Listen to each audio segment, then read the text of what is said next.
Claire Thompson was a quiet, reserved woman who lived alone in a small apartment in a bustling city. She kept to herself, rarely socializing with her neighbors. On a chilly winter evening, her next-door neighbor, Mrs. Callahan, noticed something unusual. The lights in Claire's apartment were still on at 3 a.m., and faint laughter could be heard coming from inside. Thinking it odd but not alarming, Mrs. Callahan went back to bed. The next morning, Claire was found dead in her locked apartment. Her best friend Emma had come to visit after Claire didn't show up for work and wasn't answering her phone. Emma called the police, who arrived to find the scene perplexing. Claire's apartment door was locked from the inside.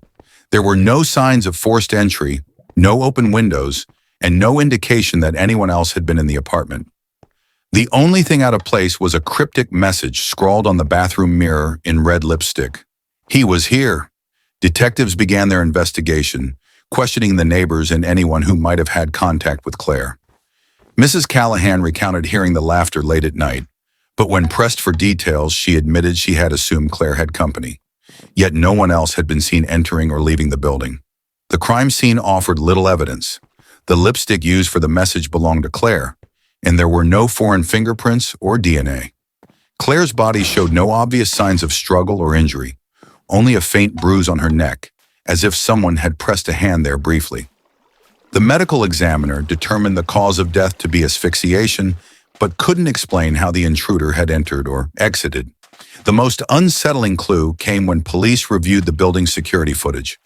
Around 10 p.m., Claire was seen entering the apartment building alone. Hours later, at approximately 2:45 a.m., a shadow appeared in her apartment window. The figure stood perfectly still for nearly 10 minutes before vanishing. No one was seen entering or leaving the building during that time.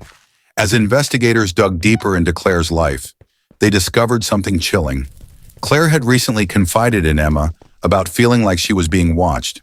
She mentioned strange occurrences in her apartment, items moved out of place, faint whispers at night, and the unmistakable feeling of someone standing behind her. Claire had dismissed it as paranoia, chalking it up to stress and lack of sleep. But was it paranoia? Detectives theorized that the killer might have been someone Claire knew, someone she willingly let into her home. However, this didn't explain the locked door or the shadow in the window. Another theory suggested the possibility of a hidden entryway or secret passage, but a thorough inspection of the apartment revealed no such thing. Months passed, and the case went cold. The mysterious circumstances surrounding Claire's death left investigators baffled, and the cryptic message on the mirror haunted those who worked the case. To this day, Claire's death remains unsolved. Who was the shadowy figure in the window? How did they enter and exit without a trace? And what did the message on the mirror mean? Some believe it was the work of a skilled criminal. Others suggest something more sinister, something beyond explanation. The apartment has since been rented out to new tenants, but many have reported strange occurrences, cold drafts, unexplainable sounds, and that same eerie feeling of being watched. Whatever happened in Claire's apartment that night, it left behind more than just questions.